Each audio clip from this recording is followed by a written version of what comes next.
Je vais demander à mes 5 intervenants de venir me rejoindre sur scène. Vous pouvez les applaudir pour les encourager.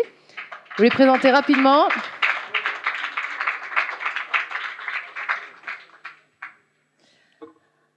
Alors,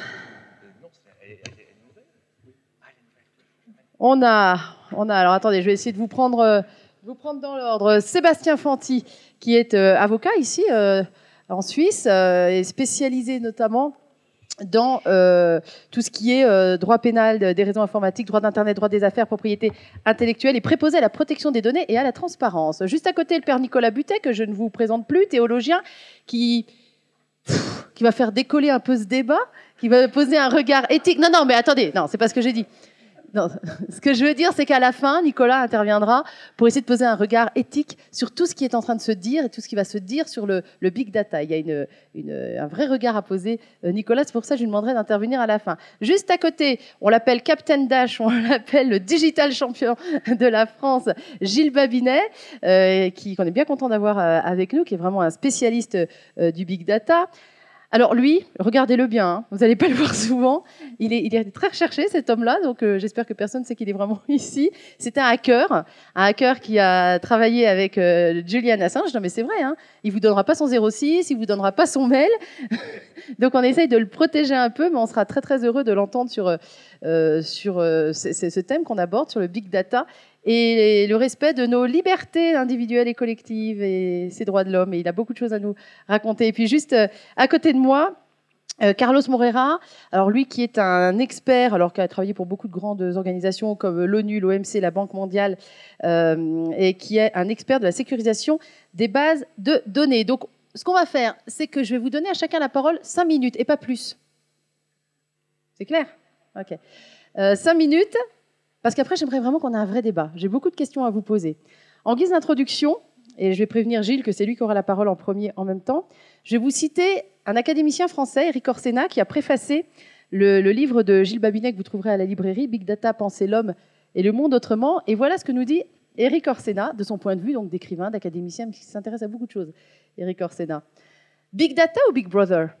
Big Data et Big Brother. Il y a quelque temps, la science-fiction nous faisait frémir en annonçant un âge où les ordinateurs domineraient les humains. Aujourd'hui, la menace se précise. Les données ont-elles pris le contrôle de nos vies ? Désormais, nous sommes suivis, pistés, démasqués, mis en catégorie, enregistrés. À chacune de nos innombrables connexions quotidiennes, nous dévoilons un peu plus de notre intimité. On sait tout de nous, de nos préférences, de nos espoirs, de nos petites manies inavouables. Mais qu'en est-il de nos droits, à commencer par 2 d'entre eux, le droit à l'ombre et le droit à l'oubli ? Comment vivre sous ce projecteur perpétuel ? Que fait-on de toutes ces informations qui nous ont été volées ? Et qui les rassemble et qui décide un beau jour, une sale nuit, de les utiliser ?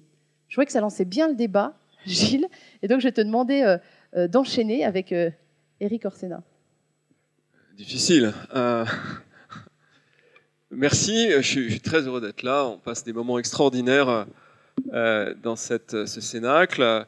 Je me suis intéressé à la donnée depuis maintenant quelques années, et notamment parce que j'ai eu des fonctions publiques au sein du Conseil national du numérique, et qu'il était nécessaire que je sois capable de me former une doctrine à l'égard de ces sujets. Alors, la donnée, c'est quoi ? C'est finalement un petit peu la matière brute de la révolution économique, industrielle, sociétale que l'on est en train de traverser. Vous avez tous entendu parler ces chiffres. Le chiffre a été réactualisé récemment, qui explique que finalement, si on prend cette donnée brute, au travers des 18 derniers mois, on a créé autant de données que dans toute l'histoire de l'humanité. Donc l'exponentiel est en train d'accélérer encore. Et évidemment, ces données sont de plus en plus capables de nous représenter, d'exprimer ce que nous faisons avec un niveau de détail qui va croissant. Alors, le sujet, finalement, c'est, je crois, pour moi en tout cas, d'éviter la posture manichéenne. C'est-à-dire de ne pas se mettre ni dans le camp des GAFA qui auront tendance à dire qu'il n'y a aucun problème et que, évidemment, c'est merveilleux de pouvoir utiliser toutes ces données, ni de l'autre côté dans le camp de ceux qui vont, et d'ailleurs qui ont souvent des comportements schizophrènes, certains d'entre nous le font, dire que tout ça est extrêmement dangereux et qu'il faut qu'on arrête tout en même temps qu'ils tweetent sur leur téléphone portable. Et c'est compliqué parce que je crois que c'est là où il faut faire le pari de l'intelligence humaine, c'est-à-dire qu'on doit être capable d'élever le débat et de ciseler des postures qui créent des frontières dans des univers dans lesquels on n'est pas forcément à l'aise.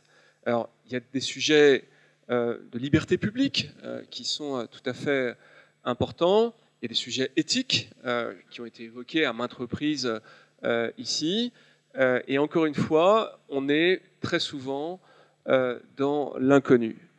Je crois que pour moi, le point nodal de tout ça, c'est finalement d'accepter une notion qui, je crois, est difficile à récuser, c'est de dire qu'on a besoin de cette révolution industrielle tout simplement parce qu'on a des enjeux absolument incroyables à relever en matière d'environnement, en matière de démographie, et que c'est assez difficile pour moi de dire de but en blanc on peut se passer de toutes ces technologies. Donc on en a besoin pour pouvoir résoudre des problèmes qui ont été encore une fois souvent évoqués ici, mais je dirais que ça n'est pas un chèque en blanc, il y a des réserves à avoir à l'égard de ça qui sont extrêmement importantes. Je pense qu'on peut rapidement évoquer ces réserves sur 2 ou 3 champs. Le premier, c'est la notion de libre arbitre. Et je crois que, évidemment, c'est le propre de l'intelligence artificielle, mais je voudrais aussi souligner le fait que c'est une rupture à laquelle l'humanité n'a jamais fait face. Il y a 2 ans de ça, on avait avec Nicolas Butet un débat très intéressant sur ce sujet, et on convenait du fait que, en gros, on peut considérer que l'humanité a vécu 3 phases anthropologiques. La première, c'est moi ce que j'appelle la phase transcendante, c'est-à-dire ce qui est avant l'humanité historique, hein, avant Sumer, où finalement la dialectique n'était pas encore présente, on était beaucoup plus en relation avec la nature qu'avec les autres. Puis après, il y a l'organisation sociale qui a défini des codes et qui nous a privés d'énormément de liberté pour pouvoir nous permettre de fonctionner ensemble. Et là, nous arrivons à une 3e phase où on interagit plus avec la machine qu'avec nos pairs, les humains. 2 minutes. Et merci. Et c'est une concession sur notre liberté qui est probablement beaucoup plus importante que le totalitarisme que pourraient nous imposer les États. Je sais que ça peut paraître presque scandaleux d'affirmer ça, mais finalement, quand vous acceptez de parler ensemble le même langage, l'anglais ou le français, pour pouvoir communiquer, vous faites une concession très importante sur votre liberté, puisque vous acceptez de conformer votre réalité du monde à ce que le langage vous permette de conceptualiser. Et le numérique fait ça à une échelle qui est bien supérieure. Et donc pour moi, ça c'est la première perte de liberté.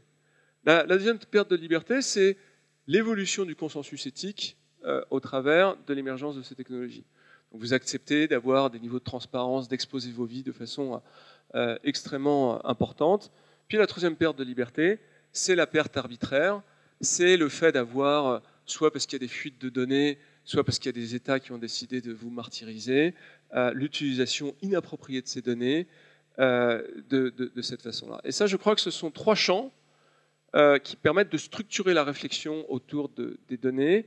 Et j'aimerais beaucoup qu'on puisse avoir réellement une réflexion très forte, en particulier en Europe, parce que je pense que finalement l'histoire et le futur de l'Europe, c'est d'être capable d'avoir une pensée forte à cet égard, parce que ça nous permettrait d'éviter de rentrer de façon passive dans une logique de transhumanisme et de favoriser l'émergence de ce que je souhaite de tout cœur, c'est une pensée et une culture hyper humaniste. Je vous remercie. Merci. Très très belle introduction à cette table ronde. Alors, Andy Müller-McGoon, il est membre du Chaos Computer Club allemand, dont il a été l'un des dirigeants ainsi que le porte-parole. Il a créé une ONG qui se bat pour le respect des droits de l'homme à l'ère numérique. C'est un spécialiste de la surveillance dans le domaine des télécommunications. Il s'occupe également de cryptographie. Et puis, il a commis ce livre, donc, qui est en vente à la librairie avec Julian Assange, Menaces sur nos libertés, comment Internet nous espionne et comment résister. Et je vais vous lire les premiers mots qui sont de Julian Assange, qui signe notamment l'introduction du livre, et qui dit ceci. Ce livre n'est pas un manifeste. Il n'y a plus de temps pour cela. Ce livre est un cri d'alarme. Le monde n'est pas simplement en train de dériver vers une dystopie transnationale sans précédent, il s'y précipite. Hors des milieux qui s'occupent de la sécurité nationale, cette situation n'a pas été pleinement perçue, occultée par le secret, la complexité et l'ampleur qui la caractérise. Internet, le meilleur de nos instruments d'émancipation, est devenu le plus redoutable auxiliaire du totalitarisme qu'on ait jamais connu. Internet est une menace pour l'humanité. Andy. Thank you. Yes, I'm going to speak in English, and I thought that I need to make a little disclaimer at the beginning, as the previous discussions, and I like the positive attitude of the conference as such, but we can't pretend that we can discuss the benefits of technology without looking at the state of the world. So, look, we haven't overcome capitalism yet, at least last time I was out there in this thing called reality. We are actually maybe, I mean, we could say, look, there wasn't everything bad in capitalism and we're glad it's over, but there's still some end fights in there, right? We haven't achieved world peace, and artificial intelligence is not without military applications. So, and also, we can ask ourselves, what about the intentions of the people out there? What was the intention of the guy developing the drone that automatically kills people in Afghanistan right now? Maybe he was just thinking about feeding his family. So, you know, that was his best intention. And maybe he even thought that he would serve world peace to make the world a better place with that military application. But I just want to, you know, we have to be a little bit down to earth to know what we're talking about. And I have 7 small aspects I want to give you as food for thought on the area of technology, big data, and what it will end up with. The first aspect is ownership. Ownership is not only about who owns the device that you buy. For example, you might buy this funny electric little robot that cleans your floor. It's a vacuum cleaner. But someone has built in a function, as we just heard from the developer of that company, that will measure your apartment and send those measurements together with what he found in the traces of your floor to some companies analyzing it. And the good news is the machine will get cheaper, okay? So it will be subventioned by the data itself, and so to improve the quality of your profile and what they know about you. But in the hacker world, we actually use the word ownership slightly different even. We say when we hack into a machine and we're able to control it, that we own it, okay? So you still own that piece of metal and plastic and electronics, but we own what the thing does. And actually, as you know, there's quite some technology out there that you get for free, where actually free means you are not the actually customer, you're the product, so you're being sold. And there's all kinds of aspects where the question of ownership will become very, very critical. And one of those aspects is the algorithms. So I'm not there with artificial intelligence, but obviously there's algorithms who decide based on the data they have about you, about what you can do, what you can buy, how much you can buy, what about your credit card ranking, what about your health insurance, what about your car insurance, and all those kind of things. And these algorithms become more and more an issue for everybody's life. But there's not even a governmental institution yet. We do have data privacy commissioners, but where's the algorithm watchers? And where is the right of the human being to know what algorithm, based on what information, made a decision? So we urgently need some human rights here for the individual to get the transparency about what he is being judged about and how. And also, actually, there might be regulatory issues that come into the game, because obviously we can't leave this to global players. If we leave the housing market to Airbnb, we might have no more apartments affordable for students or whatever. We might, you know, the world might be a different one. Third aspect is perception. Perception is about human being, how they watch and how they feel and what they think about technology. So if we talk about artificial intelligence, machines becoming human, and the question of do I live with my, you know, refrigerator or with my dishwasher or with a robot or whatever, the thing is that unfortunately human beings have respect even to machines. And that shouldn't be that way. It should be the other way around. Machines should have respect for the human being.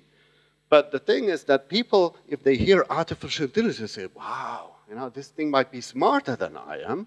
And they might give up their own choices to something, and that's very human, okay? Unfortunately, it's also very human if you look at German history, and I'm coming from that funny little country, you know, what you can make wrong when you give up your choices to others and you comply with the rules and you comply with the environment and, well, I guess you know what I mean. So the fourth aspect is predictability. Predictability means if I have enough data about you, and if I take your Facebook, the Facebook database that was created by you, you might want to have a look at the database structure. So there's a website called Europe versus Facebook. These are people who sued Facebook to get the data Facebook had about them, and they got the database structure. So the key term that Facebook uses for its users is target. So that's, of course, not information warfare. That's a marketing term. But in this database, you will see fields that measure every amount of seconds you watch at an image, the choices you had, the movements you made, the decisions you made, your friends' ratings on this and that, and so on. So it's a quite complex thing, but it means that your behavior becomes, and that's where artificial intelligence comes in the game, because it's so much data, you become predictable. Your decisions become predictable based on the situations that are presented to you. That's not exactly great. But you have 1 minute for the thrillers. Excuse me? You have 1 minute for the thrillers. Yeah, okay.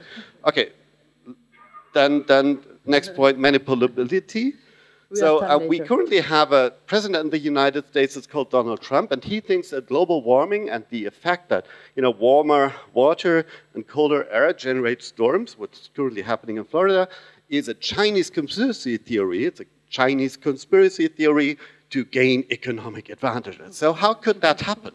That could happen because in the social networks, these guys have psychograms, they have mobs, they have all kinds of social functions, nudging, psychological effects. So here you go, artificial intelligence plus big data, here you have the effect. Next aspect, blackmailability, which means the decisions that, or the things in your life that you might not want to disclose to others, that become a secret arsenal. And the last aspect, as to comply with the time frame, is controllability. So the question is, how can we ensure that humans control the machines and not machines control humans? And so we will need understanding, we will need rights of transparency, we will need rights to choose, and we might need rights to control. Don't worry, we will have time to develop after. Thanks. Carlos Moreira. Je vous ramène 25 ans en arrière.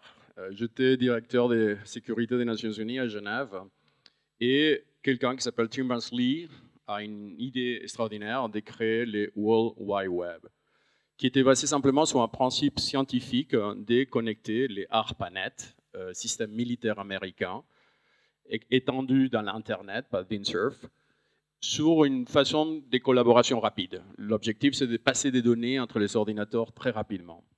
Le web est né à Genève. Moi, j'étais la 12e site au monde. C'était le site des Nations Unies. C'est moi et mon équipe qui on a créé ce site. Et on a vu tout de suite là, et ça fait 25 ans, un énorme problème qui allait devenir les problèmes uniques qu'on a actuellement. Ce n'est pas les AI, ce n'est pas les hackers. C'est simplement que le web, c'est un réseau des ordinateurs. L'être humain, il n'a été pas conceptualisé à la naissance du web. Le web, ce n'est pas un réseau de personnes. En étant un réseau des ordinateurs, qu'est-ce qui se passe? La personne, il a perdu son identité. Le web ne nous reconnaît pas comme personne. On n'existait pas dans le web. On nous reconnaît notre mobile, ou notre smart card, ou notre ordinateur qui est entre nous et le web. Mais nous, comme personne, on n'est pas reconnus. Alors, les conséquences de ça, c'est que tout de suite, des gens très malins, ils ont vu l'opportunité. Ils ont dit, puisque le web, il ne reconnaît pas la personne, parce que mathématiquement, cette personne, ça n'existait pas dans le web, faisons la personne les produits du web. Toutes les compagnies actuellement, et ça représente une industrie de 1000 milliards de dollars, monétisent la personne. On est devenu les produits du web. L'évolution après de l'intelligence artificielle, les blockchains, c'est simplement une extrapolation de ces modèles. Ça veut dire qu'on continue à investir encore plus pour pouvoir encore plus monétiser la personne. Parce que la valeur, c'est dans la personne. Quand on dit Facebook, c'est gratuit, non, nous, on est les objets de Facebook. Facebook, il n'a pas des produits. Facebook nous vend à nous. Nos données personnelles, ça est devenu les produits de Facebook, les produits de Google, les produits d'American Online, les produits d'Amazon, les produits d'une industrie qui aujourd'hui est devenue gigantesque, qui a payé pas un centime pour le développement du web. Ils ont simplement, jusqu'à maintenant, pris au maximum les potentiels de web, ils se sont enrichis. Et ils ont développé une machine de guerre extraordinaire pour éviter que n'importe quelle personne au monde puisse essayer de ramener la personne dans le web. C'est pour ça que quand on m'a dit ce sommet, c'est sur Human, je suis tout de suite venu. Je suis le fondateur de WiseKey. C'est une compagnie de cybersécurité suisse, listée à la bourse suisse. Je suis aussi le directeur de cybersécurité du World Economic Forum. Et jamais on a vraiment parlé de la chose comme on doit parler. Mettons la personne dans le web. Alors, comment est-ce qu'on fait ça? Et là, on revient à les algorithmes. Quand j'avais créé WiseKey, j'avais essayé de le faire à l'intérieur des Nations Unies. Je crée le départ de WiseKey, qui ça veut dire World Internet Secure Key.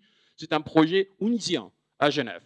Et j'étais complètement arrêté par les pouvoirs qui dirigent les Nations Unies, que ce sont les pays qui ne veulent surtout pas que les Nations Unies puissent devenir un organisme qui puisse donner quoi que ce soit à un niveau opérationnel à quelque chose qui s'appelle maintenant l'Internet. L'Internet a été mélangé, l'Internet aujourd'hui définit le web, qui est les logiciels, les ARPANET, qui est les hardware, et aussi, bien sûr, tous les autres composants qui se sont ajoutés.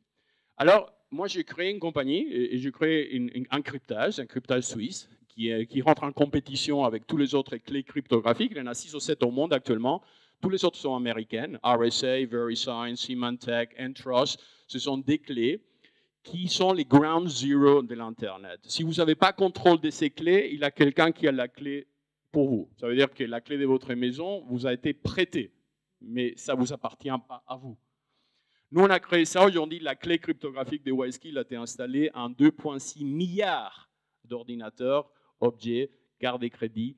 Et nous, on donne la clé des bases à la personne. Alors, notre vision elle était très simple, c'est que l'identité digitale d'une personne, on ne peut pas la compromettre. L'identité digitale, c'est équivalent au certificat de naissance. Si on a un certificat de naissance, on n'a pas besoin de les négocier, on n'a pas besoin d'avoir de l'argent pour ouvrir un compte bancaire, on n'a pas besoin d'avoir une nationalité pour avoir un passeport. La base de toute identification humaine, c'est notre certificat de naissance. Et les droits fondamentaux, et c'est un droit de l'homme reconnu par les droits de l'homme des Nations Unies, c'est l'anonymat. Moi, je peux faire qu'est-ce que je veux avec mon identité. Ça fait 3 semaines en Inde, en train de parler avec le gouvernement indien, et j'étais très, très actif dans cette démarche. L'Inde vient, avec un pays avec 1,3 milliard de personnes, vient de voter dans le département de justice de l'Inde l'initiative de que toute personne en Inde ait droit à la privacy. Je ne sais pas si vous vous rendez compte de ça. Ça, c'est gigantesque. Un pays, aujourd'hui comme Hollande, qui prend l'avant de tous les autres pays. L'unique autre pays qui a pris une décision pareille, c'est la Communauté économique européenne. Ça fait 2 ans. Ça veut dire qu'on commence à comprendre que l'être humain, il ne peut pas devenir un produit et que cette privacy doit être défendue. Et la technologie existe, ce n'est pas un problème technologique. Ça existe, ça a existé. Des compagnies comme WiseKey, c'est un exemple. Il y en a des autres qui vont se lancer parce que pour première fois dans l'histoire, l'argent, ça ne va pas être en vendant la personne à l'Internet, mais en les donnant à la personne la liberté dans Internet. Merci Carlos, merci, on peut l'applaudir aussi. Sébastien.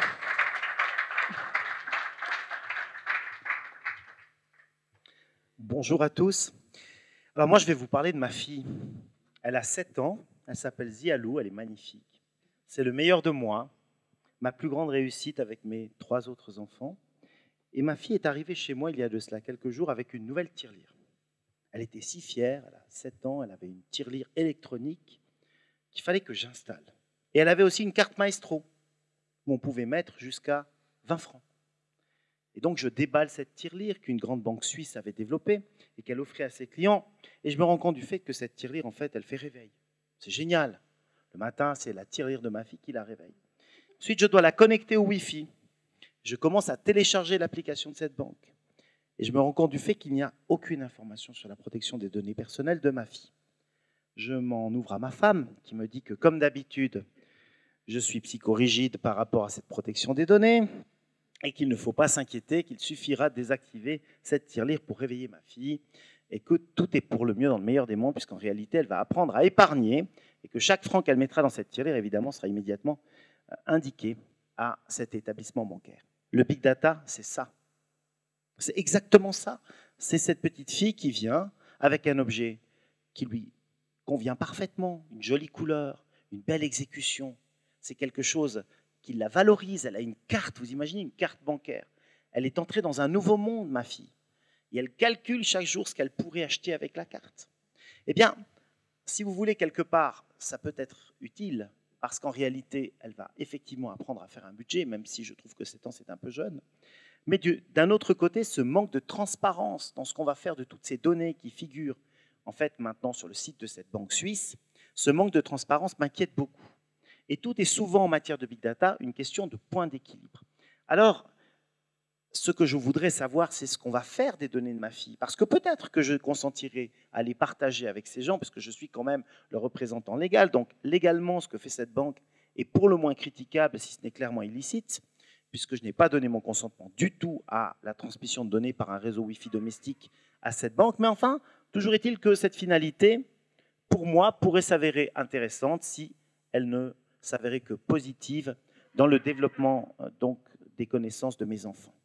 Il peut y avoir du big data intéressant. Je vous donne un exemple. On en parlait tout à l'heure. Moi, je pense que les accidents de voiture ne vont bientôt plus être l'apanage des tribunaux et des policiers, mais uniquement soit d'intelligence artificielle, soit de logiciels qui sont conçus pour ce faire, parce qu'aujourd'hui, ça n'a plus de sens de régler un accident de voiture.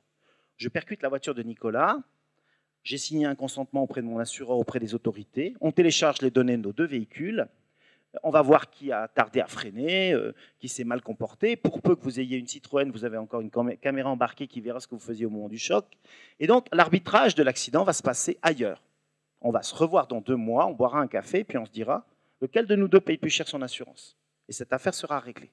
Donc, ça peut avoir du positif en ce sens que nous pouvons, si vous voulez, nous épargner des démarches qui ne sont pas forcément les plus agréables. Lorsqu'on a déjà un accident, on peut être énervé, on peut être sous le coup de l'émotion, ça peut être quelque chose de difficile à vivre pour les gens. Donc ça me paraît aussi important de relever qu'il y a un aspect positif.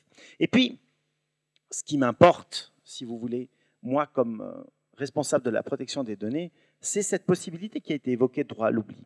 Moi, j'appelle ça le droit à l'imperfection. Et je vais vous donner un exemple très simple. Allez voir mon compte Instagram, il s'appelle Sébastien Fanti. Un jour, j'étais dans une salle et j'avais le représentant de mon assureur dans la salle. Et je lui disais, vous voyez, si j'étais mon assureur, je ne m'assurerais jamais.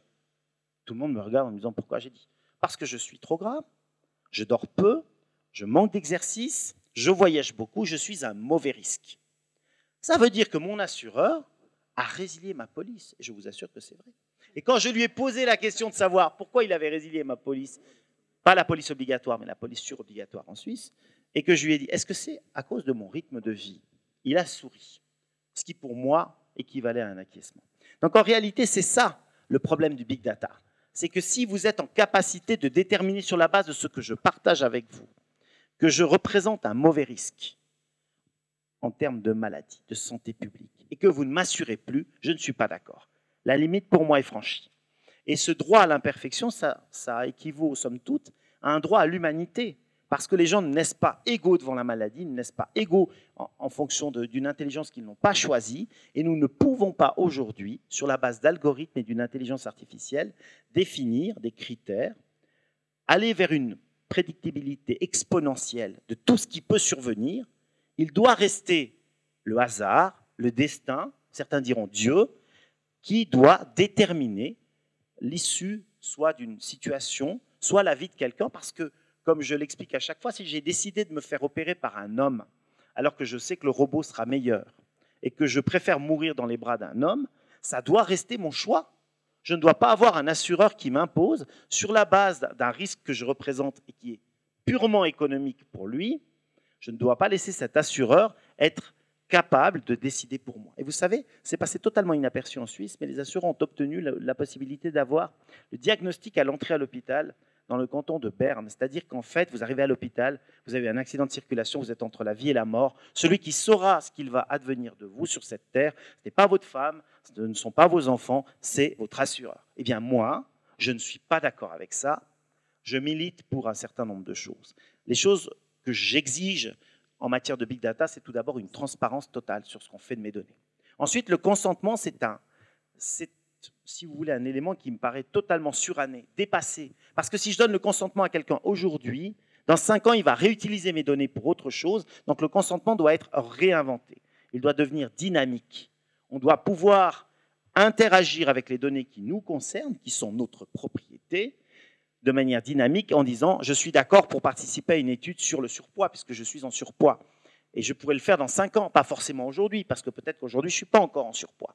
Et donc, ce consentement dynamique doit être introduit et il doit être aussi inventé. On travaille ici en Suisse à un consentement général sur les biobanques, avec des médecins, avec des économistes, avec des juristes. C'est très difficile de faire cohabiter les opinions de chacun. Vous l'avez vu ce matin, parce qu'on vient de mondes différents, on parle d'une langue différente. Il faudra qu'on trouve quelque chose. Alors pour moi, la seule chose qui est importante aujourd'hui, c'est qu'il est urgent d'agir sur le plan international.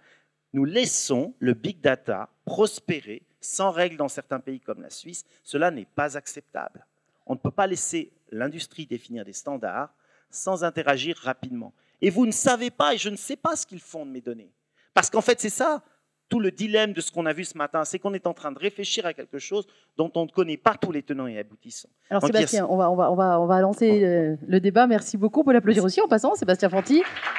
On a parlé de Dieu il y a une minute, là. Il a cité Dieu. On a un de ses éminents représentants sur scène avec nous, Nicolas, le regard du théologien et du prêtre sur tout ce qui s'est dit. Il y a déjà eu beaucoup de choses abordées par Gilles, Andy, Carlos, Sébastien. Passionnante de la part de spécialistes. J'ai toujours un sentiment un petit peu d'imposture quand je moi aussi, de gens aussi nous importants tous, en fait, que ça dans la pratique du big data. Moi, je suis qu'un produit du big data utilisé par le net pour soutirer des choses. Alors, je fais quand même attention, je suis assez prudent dans la façon dont je publie mes choses, mon compte Facebook et tout ça. Voilà. Quelques réflexions peut-être que suggère cela. Vous savez, Hésiode nous disait dans ce mythe de Prométhée, on a beaucoup voulu au pauvre Prométhée, parce qu'il a été titillé les dieux. Je pense que la première grande erreur qu'a fait Prométhée, c'est de déléguer la compétence qu'il avait reçue à son frère Épiméthée. C'est ça le premier drame, c'est qu'il a laissé faire un autre ce que lui était en charge de faire. Donc, la première chose, c'est une sorte Juste rappelle-nous, il était censé faire quoi? Alors, il était chargé de distribuer les biens que Dieu lui avait donnés et de les partager entre toutes les créatures de la terre. D'accord. Et il a dit, moi je suis un peu flemmard, je reste dans mon hamac, je replie, et je vais laisser mon frère Épiméthée prendre en main cette mission de distribuer les biens que Dieu m'a confiés. Et son frère, gentil garçon, alors bonne volonté, très sympathique, tout à fait plein de générosité, distribue les biens. Et quand il arrive au dernier être à qui il devait distribuer des biens, c'était l'être humain, il n'y avait plus rien dans son panier. Il avait déjà tout distribué. Et donc, le vrai drame, c'est la déresponsabilisation de Prométhée. Et Épiméthée, c'est celui qui agit avant de réfléchir. Vous voyez, c'est son nom. Il agit avant de réfléchir. Et donc, je crois que ces deux drames se retrouvent très profondément dans ces questions-là. Dans cette idée de dire que finalement, il y a une sorte de déresponsabilisation ou de transfert de la responsabilité à des personnes qui ne réfléchissent pas parce qu'ils ont reçu une mission et qui l'accomplissent sans vraiment penser ce qu'ils ont à faire. Alors ensuite, Prométhée essaye de réparer les pots cassés, et puis il faut quand même que Dieu intervienne pour dire, écoutez, tu as oublié deux choses quand même, c'est la sagesse et la pudeur, ou la politique et la pudeur, ou la prudence et la pudeur, qui permet les relations entre les hommes et finalement la gestion du bien commun. Alors, quand Zeus dit qu'il va falloir gérer cette chose-là, il va dire, mais est-ce qu'on distribue ça de manière sélective? Non, non, il faut donner ça à tous les hommes, parce que chaque homme aura besoin de ce don-là. Donc je crois qu'il y a derrière ces grandes questions, une question de réflexion, une anticipation, une responsabilisation. On en vient de nouveau devant le gigantisme de ces questions à la responsabilité personnelle. Il y a des acteurs chaque fois, il y a des personnes chaque fois. Et on ne pourra pas se déresponsabiliser. Donc il y a un travail éducatif fondamental à faire sur la responsabilisation des personnes. Je crois que la mondialisation, de manière assez paradoxale, nous ramène à chaque personne humaine, alors qu'on pensait modéliser les choses auparavant et réussir à tout mettre dans des systèmes. Eh bien aujourd'hui, la complexité des situations nous empêche de modéliser, en tout cas de manière crédible et cohérente, et qu'on est renvoyé vraiment à la responsabilité des personnes. Et au courage des personnes aussi. Solzhenitsyn avait bien montré, en quelque sorte, le drame de la perte du courage de l'Occident. C'est la première chose qui l'a choqué, quittant les goulags et venant, je crois que c'était à Dallas la première fois qu'il a fait cette réflexion en disant, mais voilà, il manque complètement le courage en Occident. Vous n'avez plus le courage de vous engager, de vous investir dans les grands débats, les grandes responsabilités qui sont celles de votre humanité. Donc c'est la première chose que je vais relever. La deuxième chose, c'est qu'il faut faire très attention avec la technique. Günther Anders avait bien montré, c'était à l'époque sur la question de la télévision, mais on peut l'appliquer aussi aujourd'hui à toutes ces sciences, et peut-être encore plus, la technique n'est pas neutre. Elle porte en elle-même une certaine logique, une certaine façon de faire. Elle emporte en même temps notre liberté, qu'on le veuille ou non. Et donc, cette idée de distinguer la technique en disant elle est neutre et il appartient de savoir ce que j'en fais, n'est pas possible d'un point de vue existentiel.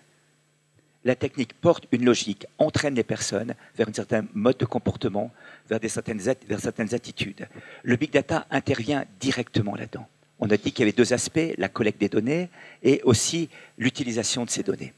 Il se trouve qu'aujourd'hui, avec le big data, on en arrive à un mélange dans quelque chose qu'on avait défini de manière juste ou fausse, peu importe, mais entre les sciences dures et les sciences molles. Les sciences dures étant les sciences rationnelles et techniques, les sciences molles étant toutes les sciences humaines, sociologie y compris. Or, il y a un complexe des représentants des sciences mortes. Gaston Bachelard avait dit il faut distinguer la rigueur avec laquelle on applique une science et les résultats qu'on peut avoir de cette science qui peuvent être, eux, plus aléatoires suivant les techniques utilisées, en physique ou en sociologie. Mais aujourd'hui, on aimerait faire de ces sciences humaines des sciences dures. Grâce au big data, avant, on faisait une thèse de sociologie, avant, c'était 300 personnes interrogées, on écrivait 300 pages là-dessus, on arrivait à des conclusions générales. Aujourd'hui, avec le big data, on arrive à avoir des données extrêmement précises et à avoir des modèles de comportement extrêmement ciselés, si j'ose dire, qui permettent véritablement de définir des comportements et donc de les manipuler par la suite. J'ai vu beaucoup Carlos remuer quand tu parlais de responsabilité et de courage. J'imagine que vous avez envie de répondre à Nicolas sur ce thème-là, Carlos. Je suis parfaitement... C'est important ce qu'il dit Nicolas. Je suis Tout en à train de fait. supprimer mes propres questions pour rebondir sur ce qu'il dit.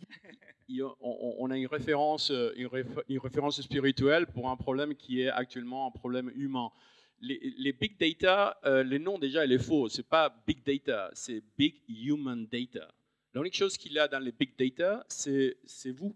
Ils ont pris tout. Ce sont des gosses actuellement qui n'ont aucune responsabilité, des gamins de 25 ans qui font des trucs super addictifs avec l'unique objectif de vous prendre les données parce que ces données ont une valeur énorme.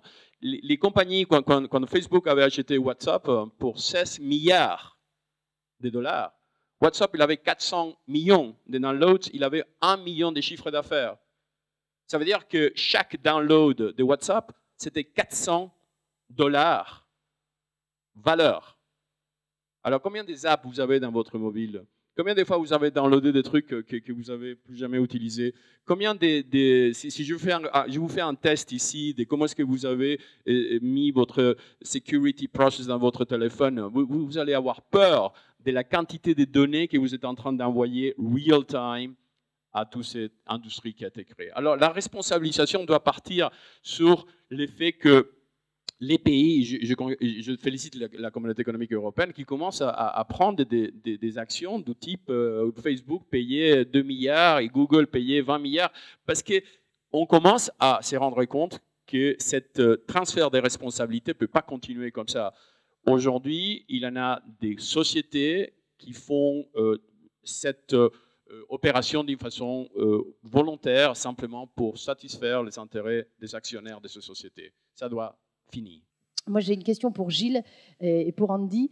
J'ai besoin d'être rassuré un peu là, Gilles. Est-ce que Google a vraiment les moyens, et c'est une question que tu poses dans ton livre, d'imposer une situation de monopole à l'égard des données? Est-ce qu'il en a le projet?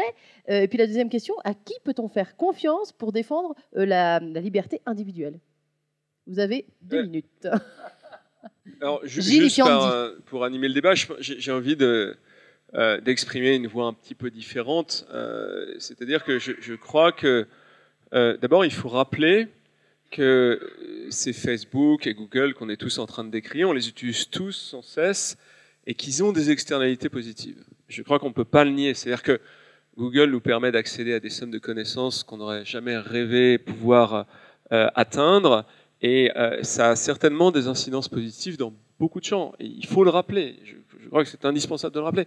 Et tu nous avais dit que tu ne serais pas manichéen, donc c'est bien de le rappeler. Ouais. Mais est-ce qu'ils veulent vraiment maîtriser les données? Est-ce qu'ils ont des projets? Mais ça, les sucres, et c'est mauvais pour la santé.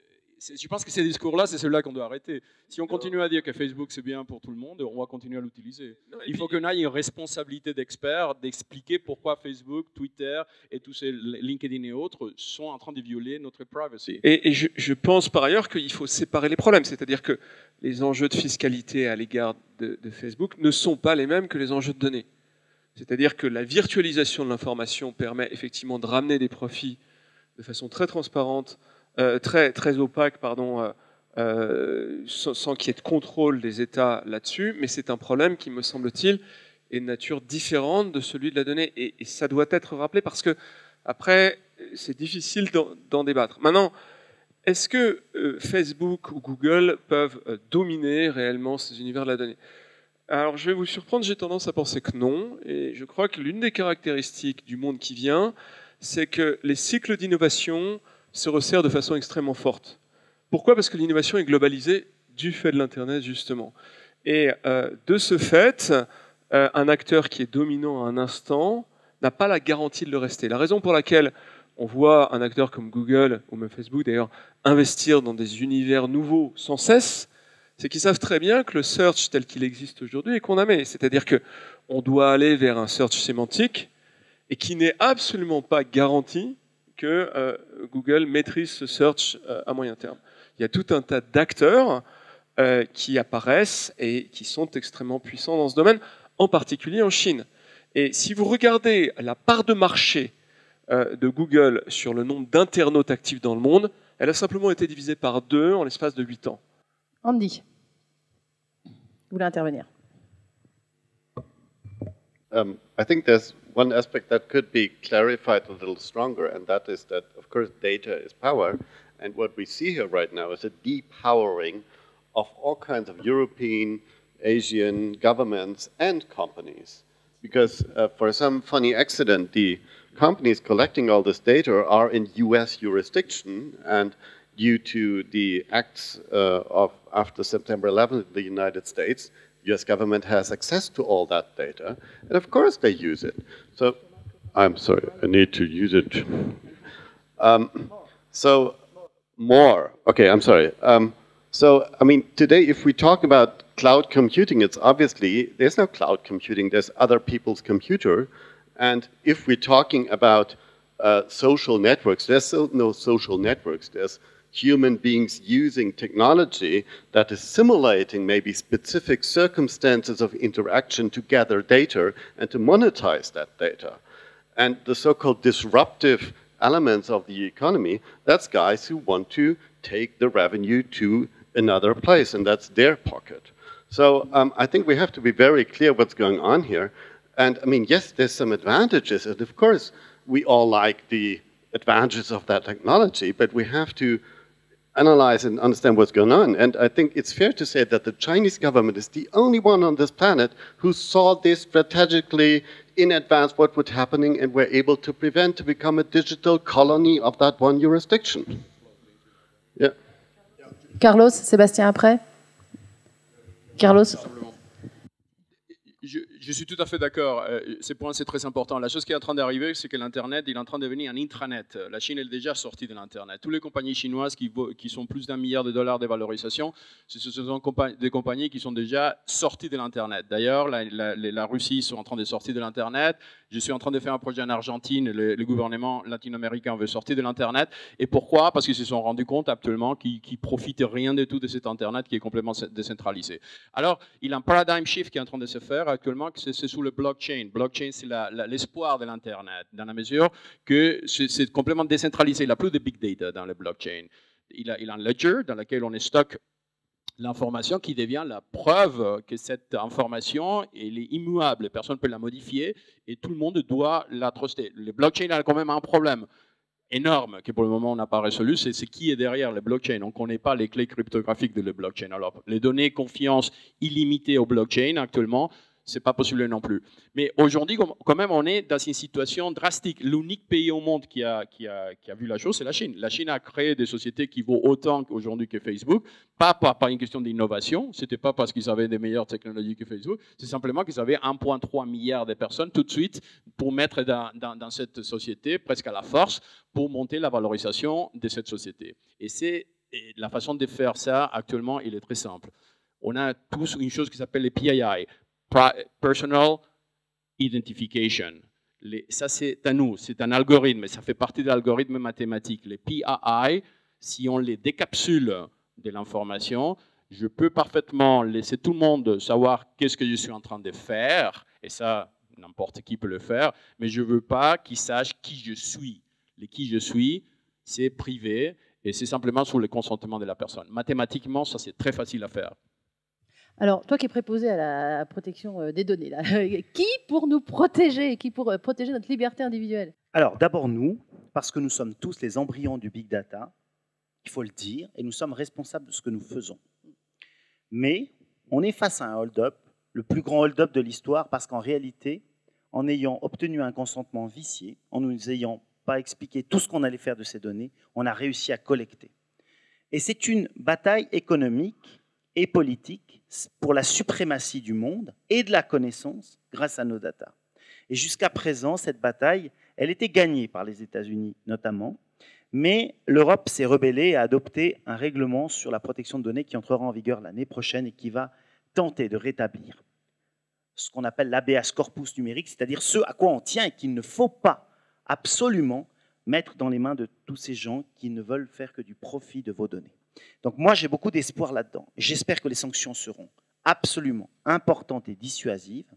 Pour vous donner un exemple, ici, dans notre petit canton du Valais, nous parlons actuellement avec Apple, avec le chef de la protection des données mondiale d'Apple, qui est déjà venu en Suisse. Lorsqu'on discute, parce qu'il faut essayer de trouver des points d'équilibre, on ne parle pas le même langage. Et on leur dit maintenant, venez en Europe, relocalisez vos données, permettez-nous de venir voir ce que vous avez sur vos ordinateurs en Irlande et on vous laissera entrer dans nos écoles. Personnellement, je suis absolument opposé à toute installation de ce type de logiciel chez nos enfants. Je me battrai, on fera des procès, on les gagnera ou on les perdra. Mais il faut aussi savoir qu'aujourd'hui, notre sort se joue aux États-Unis, puisque la Cour suprême va devoir décider du fait de savoir si les entreprises américaines doivent remettre, notamment à leur gouvernement, toutes les données des citoyens qui ont été collectées ailleurs dans le monde. Et ça, c'est une bataille qui est extrêmement importante. Gilles, d'accord ou pas d'accord? Partiellement d'accord, mais je voudrais vous donner un point qui met quand même un relief singulier sur cette affaire. C'est-à-dire qu'on nous explique que les États-Unis, et je crois que vous êtes plusieurs à énoncer cette idée, ont mis en place une stratégie, je crois, pernicieuse pour capter les données. La réalité, c'est que moi, j'ai participé à l'élaboration du GDPR, le Règlement européen des données, et une chose qui m'a surprise, c'est que il y a dans le GDPR un aspect qui concerne le droit de retrait, c'est-à-dire la possibilité que vous aurez tous à partir du milieu de l'année prochaine de pouvoir reprendre vos données de Facebook, de toutes ces plateformes, si vous le désirez, de façon extrêmement simple. Eh bien, à ma surprise, lors des négociations et notamment des échanges qui ont été, que nous avons eus avec les représentants de ces grandes entreprises, ceux qui sont le plus opposés au GDPR, ce ne sont pas les GAFA. Les GAFA étaient favorables au GDPR, et je crois qu'il faut le dire. Et les entreprises qui sont le plus opposées, ce sont Vodafone, Orange et quelques autres entreprises européennes. Donc je crois que c'est, encore une fois, c'est plus complexe que ça en a l'air. Et je ne suis pas de ceux qui adoptent une posture manichéenne, anti-atlantiste à cet égard, même si je pense que très souvent, du fait de notre faible compréhension de ces sujets, je l'ai vu dans le cadre du Data Shield Agreement, il y a un petit avantage qui est laissé à ceux qui ont une littératie digitale, en particulier les Américains. Gilles, Carlos Moreira à l'attaque. Non, c'est même pas l'attaque. Je pense qu'on est toujours en train de confondre un point essentiel. Quand on parle des États-Unis, je ne parle pas de la population américaine. Moi, je donne une conférence lundi à New York avec le World Economic Forum dans laquelle on va parler des US privacy, parce que tous les Américains sont en train actuellement de demander à leur gouvernement la même chose qu'on est en train de demander ici. Ils sont en train il a quelque chose qui va sortir dans les prochaines années, ça s'appelle the National Strategy for Trusted Identity in Cyberspace, que ça veut dire que tout Américain il aura une identité digitale. Les Américains s'identifient avec son Social Security Number. Ils n'ont rien, et ça n'existait pas de l'Internet. Ils sont même pas, nous, à la limite, on a une carte d'identité nationale, avec chip ou pas chip, mais on a quand même quelque chose qui nous permet de nous identifier. Eux, ils n'ont pas ça. Alors, les citoyens américains sont les premiers à demander à leur gouvernement de prendre des décisions beaucoup plus mûres par rapport au respect de la privacy de ces Américains. Et ça, c'est une tendance mondiale. Actuellement, on est en train d'ajouter à cet Internet qui est complètement, cet Internet que je décrivais, ça fait quelques minutes, on est en train d'ajouter 20 milliards d'objets. 20 milliards d'objets, 1 trillion objects pour l'année 2050. Je viens d'acheter une compagnie française qui fait des microchips, Inside Secure. Et là, on est en train de voir que ces microchips qu'on est en train de mettre partout sont totalement insécurisés. Et qui sont en train, non simplement on est en train de prendre des données des personnes, mais maintenant aussi, ici, maintenant, on arrive à savoir qui est là, qui parle avec qui est assis avec quoi, tout ça parce que votre téléphone est en train de transmettre ce type de données. Alors, il faut prendre des décisions très sérieuses. Et la bonne nouvelle, c'est que tout le monde est d'accord de le faire. La chose qui nous manque, ce n'est pas des what, mais c'est les how to do it. On doit passer à la phase de dire, voilà, ici sont les conseils qu'on vous donne, et ça peut sortir des conférences comme celle-là ici, dans laquelle on a une proposition mûre, signée par des spécialistes à niveau mondial, de dire, voilà, ça c'est notre vision pour le futur, parce que nos enfants sont là, ils vont devoir vivre avec ça. Andy, vous voulez intervenir? Yes, I think the only missing aspect is that you cannot fight the evil or the problems by just regulatory measures.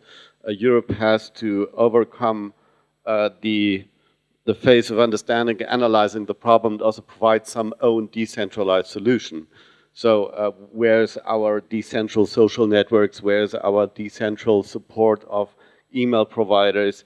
That Google's don't, I mean, that companies of Europe don't all end up in Google and so on. So I think that there's quite some things to do. And I mean, that's what I wanted to add also. The Chinese government also, they did not only block or anything, they have their own system. They've built up their own system. They have quite some innovative drive out there due to the non-existent of those who just colonize them and see them as, you know, those who will be the slaves of their system. So, so I think it's very tricky because, of course, I'm also representing the freedom of information, and that China is always the example of, you know, censoring the world and so on. But sorry, this is politically analyzing. This is very short-sighted seeing, because the truth is that information dominance, as the US has called it, or the way of creating reality in your minds, censorship is not the only tool out there. If you look at the social networks, there's quite some mobs there. There's quite some attitude in the human being who wants to comply with their friends' opinions and so on. And this is a disaster what's going on out there. And I'm missing the social scientists raising the alarms and saying, wait a second, we're running here into digital fascism 3.0 or something. Alors, il nous reste 5 minutes. Moi, j'ai encore 2 questions majeures à vous poser. La première, je l'ai piquée à Gilles dans ce livre dont je vous recommande vraiment la lecture si vous voulez comprendre et penser le big data. Et tu poses cette question, Gilles, que je trouve vertigineuse. Tu dis, la souveraineté territoriale a-t-elle encore un sens dans un monde largement virtualisé et mondialisé? Les États vont-ils devenir des dictatures numériques? Qui veut répondre? Oh, Sébastien, allez, pas peur. Alors, effectivement, c'est une question qu'on peut se poser, puisqu'aujourd'hui, on a des difficultés qui sont extrêmement importantes. Vous avez quelqu'un qui commet un crime sur un enfant, et vous devez passer par des commissions rogatoires internationales, alors que lui aura cliqué dans un pays, et puis que le résultat sera passé dans un autre pays. Donc là, il y a une inadéquation avec le réel. Donc on doit revoir, si vous voulez, la résolution des problèmes. Quand on parlait d'10 procureurs ou 10 magistrats, les magistrats devaient pouvoir intervenir immédiatement sur le web. Ils devraient être en capacité de s'identifier, de modérer des propos qui seraient par exemple attentatoires à l'honneur, voire même de faire appel à leurs collègues sans qu'on passe par toute cette complexification procédurale qui est totalement inutile. Et puis en plus de ça, qui coûte extrêmement cher, on mobilise des moyens, on utilise des canons pour aller retrouver une personne qui a diffamé quelqu'un d'autre. Ça ne fonctionne plus.